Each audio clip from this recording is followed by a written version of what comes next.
Fortunately, I think that the border is not typically, I mean, it's a mess, 100%.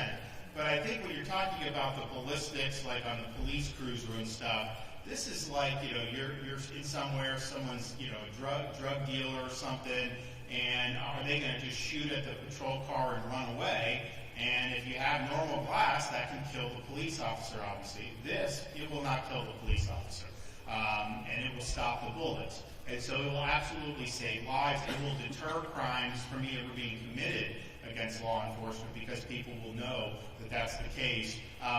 Fortunately, on the border, although our guys have interdicted a lot of weapons, you typically don't have a lot of people coming across the border trying to engage in like an armed type of offensive operation. They're trying to come in. They just want to get to a federal official because they know the feds will release them back into the country. So that's kind of the name of the game with the border, and it's just a total mess and a total farce. But yes, we have help out at the border. We were the first state to send help, I think, in 2021, and we've had people routinely there over these many years, and I just re-upped even more because I think it's really important to get as much barricade up on the border as possible. It is working. When people see the barricade, they don't go. So in that area of Texas, if you go back 2 months ago and now, I think it's down 80–90% in terms of that coming. Now they're starting to go to California. Wait till they find out they get free health care if they go across the border. Probably going to be a lot more. They're going to do that. But that's, I think, something. So I think we have an opportunity to really drive those numbers down to close to zero. It impacts every community in this country. And I just think about these Republicans in Washington. They were going to do the DHS secretary, the impeachment, and that failed yesterday.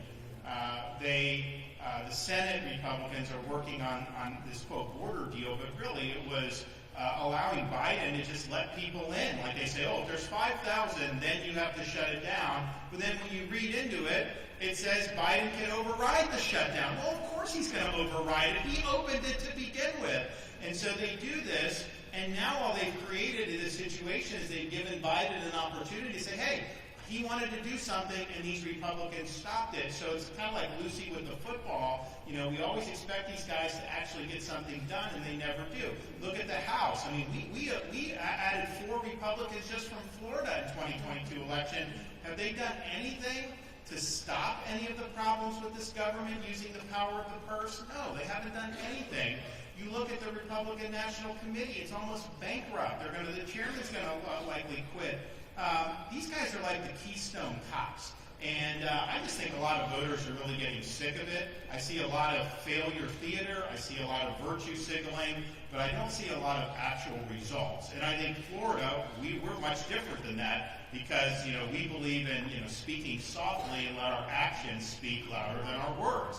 And so, yes, we go out, we make the case, we'll lay down the marker, but that's always followed with action and actually producing results. And that's what this is all about. And I look at the failures that happen in Washington over and over again, and you just think about it and you just shake your head. So all I can say is I'm glad we're hunkered down here in Florida because we'll make sure we get it done. Thanks, everybody.